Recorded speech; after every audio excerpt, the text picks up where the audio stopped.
अवैध अतिक्रमण, घुसपैठियों का आर्द्र भूमियों पर से और वन पर से और शहरी क्षेत्रों में सरकारी भूमि पर से हम 200 दिन में ये हटाएंगे। हमने आसाम में कर दिखाया है। 1,50,000 एकड़ एंक्रोचमेंट हमने हटाया है। इसी तर्ज पर यहाँ एक वैज्ञानिक कार्यक्रम बनाकर घुसपैठियों का अवैध अतिक्रमण हटाने का काम भारतीय जनता पार्टी की बनने वाली सरकार करेगी। अर्थव्यवस्था और उद्योग को गति देना हमारी निश्चित रूप से प्रायोरिटी होगी। ईज ऑफ डूइंग बिजनेस सुनिश्चित करने के लिए सच अर्थ में जमीन पर उतरे ऐसी सिंगल विंडो क्लियरेंस को हम इंट्रोड्यूस करेंगे, जो हमारे शासित कई राज्यों ने सफलतापूर्वक कर दिखाया है। सिंडिकेट को समाप्त कर उद्योग लगाने वालों को निवेश अनुकूल व्यावसायिक वातावरण हम पहले 100 दिन में ही देने का काम करेंगे। रोजगार सृजन के लिए सिंगूर में एक औद्योगिक पार्क बनेगा, जिसकी 50% भूमि एमएसएमई के लिए रिजर्व करेंगे और 50% भूमि में बड़े उद्योग आएंगे। राज्य भर में जगह देकर 4 नई इंडस्ट्रियल टाउनशिप बसाएंगे, जो आने वाली नवी संभावनाओं को खोलने का काम करेंगे। हल्दिया को पोर्ट आधारित विकास और ब्लू इकोनॉमी दोनों का केंद्र बनाने के लिए हम हल्दिया पोर्ट को एक निश्चित रोड मैप के तहत विकसित करेंगे। एमएसएमई क्षेत्र के लिए पर्याप्त ऋण और तकनीकी सहायता और मार्केटिंग की व्यवस्था तीनों के लिए बंगाल की सरकार एक निगम बनाकर एमएसएमई की सहायता करने का प्रयास करेगी। पुरानी बंद पड़ी मिलों और जूट मिलों को चालू कर आधुनिक बनाकर नई नौकरियों की संभावनाओं को हम तराशेंगे। पश्चिम बंगाल के जूट उद्योग को आधुनिक बनाकर पुराना गौरव प्रस्थापित करने का हम प्रयास करेंगे।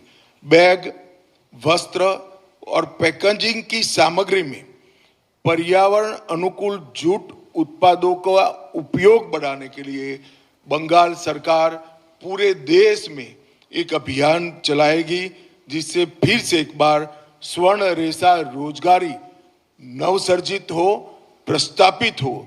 इसके लिए हम काम करेंगे और एक वैश्विक आपूर्ति श्रृंखला बंगाल के माध्यम से पूरे देश के लिए हम तैयार करेंगे, जो विश्व भर में स्वर्ण रेशा इकोनॉमी को आगे बढ़ाएगी।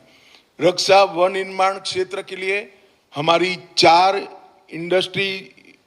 इंडस्ट्रियल टाउनशिप जो बनेगी, इसमें से एक टाउनशिप 100% रक्षा वन निर्माण के लिए समर्पित होगी और जहां देश की सुरक्षा के लिए घुसपैठ के माध्यम से खतरा खड़ा हुआ है, वही बंगाल की भूमि भारत की सीमाओं की सुरक्षा के लिए यहां उत्पादन करने का काम करेंगी।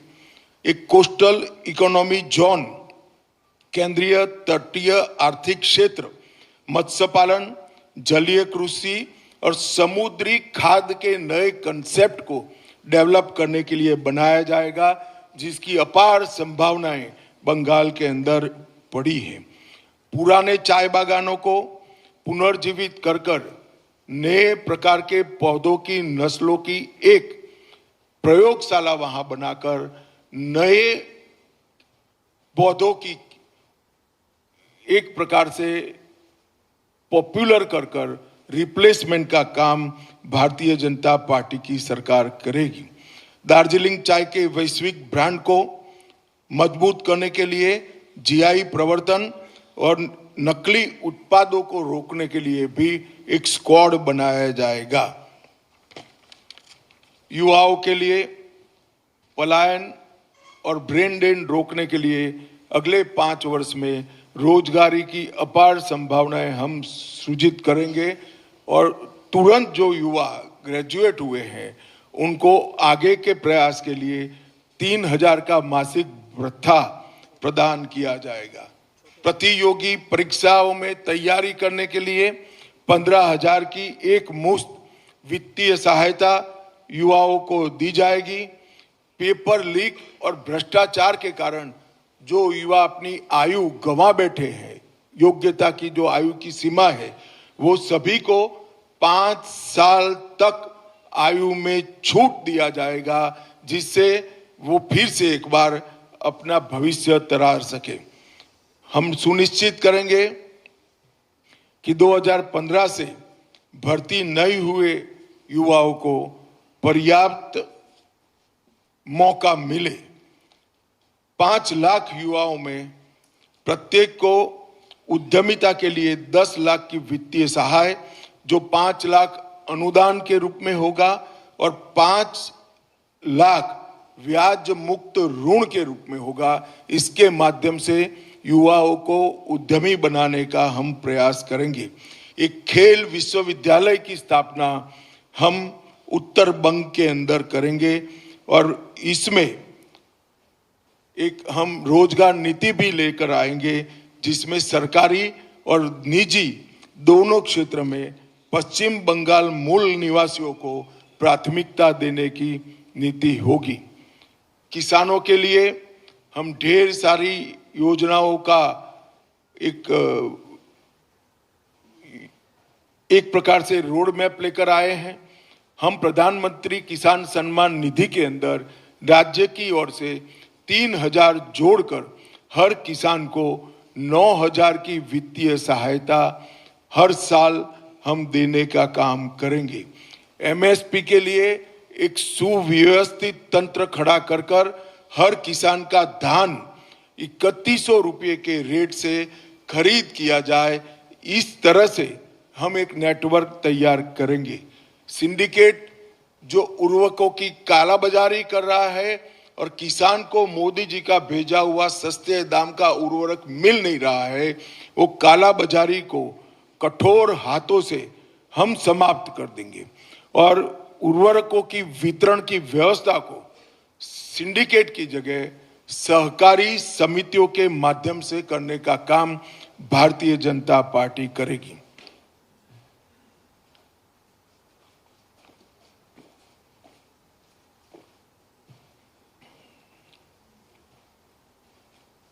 हम धान की खेती की कई सारी नए बीज जो भारत सरकार ने बनाए हैं मगर बंगाल सरकार ने इंट्रोड्यूस नहीं किए हैं, इसको किसान तक पहुंचाकर धान के उत्पादन को भी बढ़ाने का काम करेंगे।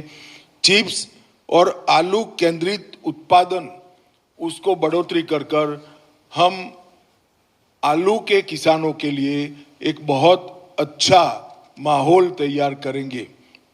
आम के खेती को बढ़ावा देने के लिए आधुनिक कृषि तकनीकों का प्रशिक्षण, कोल्ड स्टोरेज की सुविधाएं और किसानों के मार्गदर्शन की व्यवस्था और निर्यात चैनलें बनाने का काम हमारी नई बनने वाली बंगाल की सरकार करेगी। प्रत्येक ब्लॉक में एक कोल्ड स्टोरेज सुविधा, एक ब्लॉक में जहां आलू का खेती ज्यादा है वहां आलू के लिए और आम का है वहां आम के लिए बनाने का हम काम करेंगे। एनडीडीबी के सहयोग से राष्ट्रीय गोकुल मिशन को जमीन पर उतारकर बंगाल का दूध का उत्पादन 5 साल में 4 गुना करने का लक्ष्य भारतीय जनता पार्टी ने रखा है, जिससे डेयरी उद्योग मजबूत होगा। पश्चिम बंगाल के जलाशयों में टीएमसी के अवैध नियंत्रण को मुक्त कर हम ब्लू इकोनॉमी को सशक्त बनाएंगे। युवाओं को समुद्र विज्ञान, जलीय कृषि और जैव प्रौद्योगिकी के अनुप्रयोगों में प्रशिक्षित करने के लिए एक केंद्र बनाने का काम करेंगे। आयुष्मान भारत योजना, मुख्यमंत्री जी भी एक नई योजना लाएंगे। इसके साथ सहायता से 5 लाख और उसके ऊपर भी क्रिटिकल केसों में हम हर गरीब व्यक्ति का मुफ्त इलाज सुनिश्चित कर देंगे। एम्स जो उत्तर बंग में नया बनेगा, इसको भी आधुनिक से आधुनिक एम्स बनाने का हम काम करेंगे।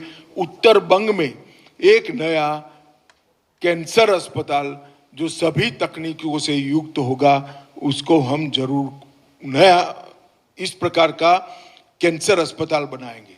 सुंदरवन और जंगल महल के लिए आधुनिक सरकारी अस्पताल जो 300 से कम बेड का नहीं होगा, उसको हम बनाने का काम करेंगे। शिक्षा में मिड डे मील की गुणवत्ता में सुधार करेंगे और वहां जो चोरी हो रही है, इसको पूर्णतया से हम बंद करेंगे। सभी शिक्षकों की रेगुलर भर्ती कर दी जाएगी, हंगामी शिक्षक एक भी न बचे। इस तरह से पूरी भर्ती पारदर्शी तरीके से हम करेंगे। मेधावी छात्रों के लिए स्वामी विवेकानंद मेरिट छात्रवृत्ति योजना और एनईपी का अक्षरशः पूर्ण भावना के साथ लागू करने का हम काम करेंगे, जिससे बंगाल का युवा वैश्विक उत्कृष्टता के केंद्रों का फायदा ले सके।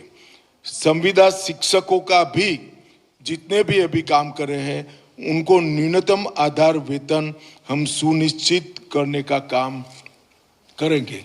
संस्कृति के लिए भी वंदे मातरम संग्रहालय का निर्माण जो होगा, वो केवल एक म्यूजियम नहीं होगा, इसको सेंटर बनाकर बंगाल की संस्कृति को हम फिर से एक बार आकाश की ऊंचाइयों को छूने वाली संस्कृति बनाने के लिए एक पूरा प्रयास का केंद्र इसको बनाएंगे। भक्ति आंदोलन को मजबूत कर चैतन्य महाप्रभु आध्यात्मिक सर्किट को हम विकसित करेंगे। गंगा सागर मेला, महेश रथ, वारुणी मेला और वंदना उत्सव, उसको अंतर्राष्ट्रीय आध्यात्मिक सांस्कृतिक महोत्सव के रूप में हम स्थान दिलाने का प्रयास करेंगे। गौड़ीय मठ, भारत सेवाश्रम संघ और इस्कॉन तीनों के आसपास का जो एंक्रोचमेंट है, उसको हटाकर गौड़ीय मठ, भारत सेवाश्रम संघ और इस्कॉन एक बंगाल के कल्चर की पीठिका बने, जिस पर बंगाल के कल्चर का पुनः जागरण हो, इस प्रकार की व्यवस्था हम करेंगे। कवि गुरु रविंद्रनाथ जी की विरासत को बढ़ावा देने के लिए कला, साहित्य और सांस्कृतिक शिक्षा को मजबूत करने के लिए एक सांस्कृतिक केंद्र जो कवि गुरु के नाम से होगा, इसकी हम स्थापना करेंगे। राज्य में थिएटर समूहों का वार्षिक अनुदान बढ़ाकर 1 लाख कर दिया जाएगा और पुणे के तर्ज पर यहाँ पर थिएटर के देश भर के कलाकारों के लिए एक बहुत मॉडर्न आधुनिक एक कॉलेज बनाने का, इंस्टीट्यूट बनाने का काम भी हम करेंगे, जो बंगाल के तख्ते को, बंगाल के थिएटर को फिर एक बार ऊंचाई पर ले जाने का काम करेगा। वंचित और हाशिए पर खड़े समुदायों के लिए भी हम बहुत सारी योजना लाए हैं। सबसे पहले ये समुदायों पर लव जिहाद और लैंड जिहाद का जो भय है, इसको पूर्ण तरह से नाबूद कर उनकी बच्चियों को और उनकी भूमि को सुरक्षा देने का काम करेंगे। विधवाओं, वरिष्ठ नागरिकों और दिव्यांग जनों की सहायता को हम 2 गुना करेंगे। पर्वतीय क्षेत्रों के लिए स्थानिक आकांक्षाओं का सम्मान करते हुए संवैधानिक ढांचे में इसका निकाल रहेंगे। बंगाल की एकरूपता को हम अक्षुण्ण रखेंगे और बंगाल को एक ही रखकर पर्वतीय क्षेत्र की आकांक्षाओं का सम्मान करने के लिए हम संवैधानिक रास्ता ढूंढेंगे। हर घर मुफ्त बिजली योजना के अंतर्गत पीएम सूर्यघर जो योजना है, सोलार रूफटॉप पैनल को बढ़ावा देकर हर गांव का 20% हिस्सा सोलार रूफटॉप से युक्त हो, इसके लिए एक पंचवर्षीय कार्यक्रम बनाएंगे। एसटी, एससी और ओबीसी समुदायों के लिए समता मूलक विकास के प्रयास के लिए उनके लिए एक रोड मैप बनाया जाएगा। चाहे जनजातियों के को भूमि का पट्टा देने का हम काम करेंगे, न्यूनतम मजदूरी सुनिश्चित करेंगे और आसाम की तर्ज पर वहाँ चाहे श्रमिकों के बच्चों को पढ़ाने के लिए एक बहुत बड़ा स्कूलों का चेन बनाएंगे और स्वास्थ्य केंद्रों का भी चेन बनाने का काम करेंगे। चाय बागान के श्रमिकों का भूमि का पट्टा देना ये फौरी वादा नहीं है। हम सरकार बनने के 100 दिन के अंदर ही एक निश्चित रोड मैप पर हम आएंगे। पर्यटन को बढ़ावा देने के लिए दार्जिलिंग को एक प्रमुख इको एडवेंचर और हेरिटेज पर्यटन केंद्र के रूप में हम विकसाएंगे। बंगाल के प्रसिद्ध मेलों को यूनेस्को की धरोहर बनाने का प्रयास कर कर विश्व भर से यहाँ पर पर्यटन आए, इसके लिए हम प्रयास करेंगे। और कलकत्ता की विरासत, संस्कृति और बनने वाले रिवर फ्रंट के माध्यम से कलकत्ता में भी एक प्रकार से हम बहुत बड़ा पर्यटन आकर्षित हो, इस प्रकार का प्रयास करेंगे और कलकत्ता को लिविंग सिटी के रूप में पूरे विश्व में प्रस्थापित करने का प्रयास करेंगे। रॉयल बंगाल टाइगर उनके प्राकृतिक आवास का संरक्षण और सुरक्षा के साथ साथ बंगाल का रॉयल टाइगर टूरिज्म का भी बहुत बड़ा केंद्र बने, इसके लिए हम आगे बढ़ेंगे। मित्रों, मैंने कुछ प्रमुख बिंदु आपको बताया है, परंतु हमारे संकल्प पत्र का मूल मुद्दा है भय रहित बंगाल की रचना और भरोसे से युक्त बंगाल की पुनर्निर्माण।